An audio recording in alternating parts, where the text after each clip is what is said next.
अफगानिस्तान की मिट्टी हमेशा से खून, युद्ध और इतिहास से भीगी रही है।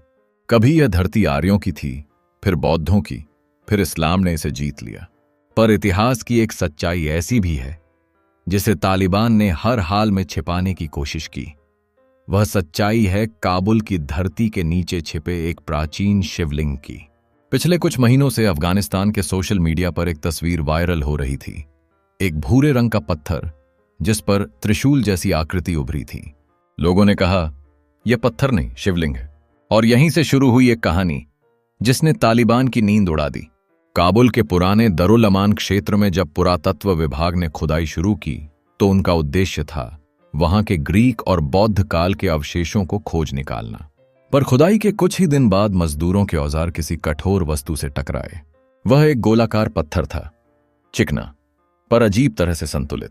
जब उस पर मिट्टी साफ की गई तो उस पर बनी आकृति देखकर सब चौंक गए। वह था एक प्राचीन शिवलिंग जिसके चारों ओर छोटे छोटे बेल बूटों और नागों की आकृतियां उभरी थीं। विशेषज्ञों ने बताया कि यह लगभग 3000 वर्ष पुराना है, संभवतः गंधार सभ्यता से भी पहले का। यह वही समय था जब हिंदू धर्म का प्रभाव इस पूरे क्षेत्र में फैला हुआ था। कंधार, बल्ख, बामियान और काबुल तक शिव और विष्णु की पूजा होती थी। लोग कहते हैं तब अफगानिस्तान को अफगानिस्तान नहीं बल्कि गंधार भूमि कहा जाता था। शिवलिंग की खोज के बाद जब पुरातत्व टीम ने आसपास के क्षेत्र की जांच की तो उन्हें वहां पत्थर की दीवारें और टूटे हुए स्तंभ मिले। इन स्तंभों पर नंदी, त्रिशूल और कमल की आकृतियां उकेरी थीं।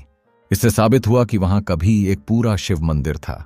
एक स्थानीय वृद्ध अफगानी व्यक्ति ने कहा, मेरे दादा बताते थे कि यहां कभी हिंदू लोग रहते थे और सुबह सुबह मंदिर से घंटियों की आवाज आती थी। इतिहासकारों का मानना है कि यह मंदिर लगभग ईसा पूर्व 1000 से 1500 वर्ष पुराना हो सकता है। यानी जब भारत में महाभारत काल चल रहा था तब काबुल की घाटियों में भी ओम नमः शिवाय की गूंज होती थी।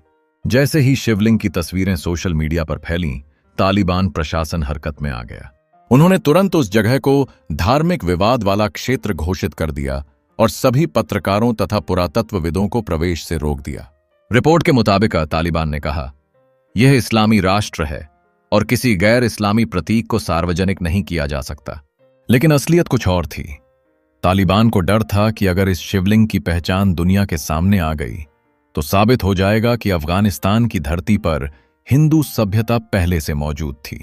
इससे उनका धार्मिक नैरेटिव कमजोर पड़ जाता, क्योंकि जो भूमि खुद कभी शैव और वैदिक पूजा का केंद्र रही हो उसे सिर्फ इस्लामी राष्ट्र कहना इतिहास के खिलाफ है।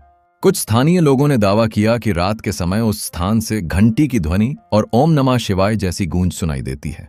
एक मजदूर ने बताया, जिस दिन हमने शिवलिंग को छुआ हमारे औजार अपने आप टूट गए और उसी रात आंधी तूफान आ गया।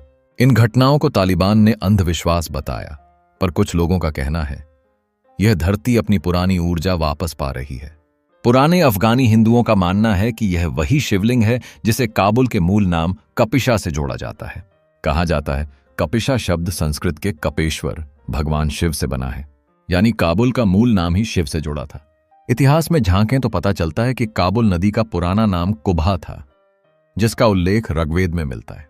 ऋग्वेद में लिखा है, कुभा नदी जहां बहती है वहां देवताओं का वास है। यह इससे साबित होता है कि यह भूमि वैदिक कालीन सभ्यता का हिस्सा थी। काबुल, बल्ख और गंधार तीनों क्षेत्रों में शिव और अग्निदेव की पूजा होती थी। यहां तक कि बामियान की जो प्रसिद्ध बुद्ध मूर्तियां हैं वो भी बाद में बने बौद्ध केंद्र थे, लेकिन उनकी नींव पर पहले वैदिक मंदिर हुआ करते थे। 19वीं सदी में जब ब्रिटिश पुरातत्वविद अफगानिस्तान पहुंचे तो उन्हें कंधार, बल्ख और काबुल के आसपास पत्थर के शिवलिंग और नंदी की मूर्तियां मिलीं। रशियन इतिहासकार आंद्रेई लार्सन ने भी अपनी रिपोर्ट में लिखा था, अफगानिस्तान के उत्तर पश्चिमी क्षेत्र में हिंदू संस्कृति के चिन्ह प्रचुर मात्रा में हैं। इनमें शिवलिंग, अग्निकुंड और वैदिक प्रतीक सम्मिलित हैं। पर तालिबान के आने के बाद ये सारी फाइलें और कलाकृतियां गायब कर दी गईं। कहा जाता है कि कई शिवलिंग और मूर्तियां ब्लैक मार्केट में बेची गईं और कुछ को नष्ट कर दिया गया। तालिबान खुद भी इस खोज से परेशान है। एक ओर वो इस्लामी शासन को कठोर बनाए रखना चाहता है, दूसरी ओर वो जानता है कि अगर यह खबर दबाई नहीं गई तो दुनिया को यह सच मालूम पड़ जाएगा कि इस भूमि का इतिहास इस्लाम से कहीं पुराना है।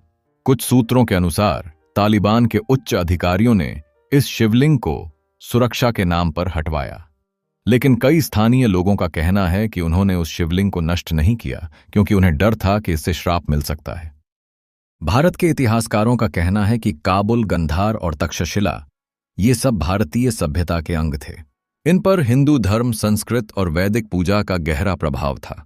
इसलिए वहां मिला शिवलिंग सिर्फ अफगानिस्तान की नहीं बल्कि भारत की सांस्कृतिक विरासत का हिस्सा है।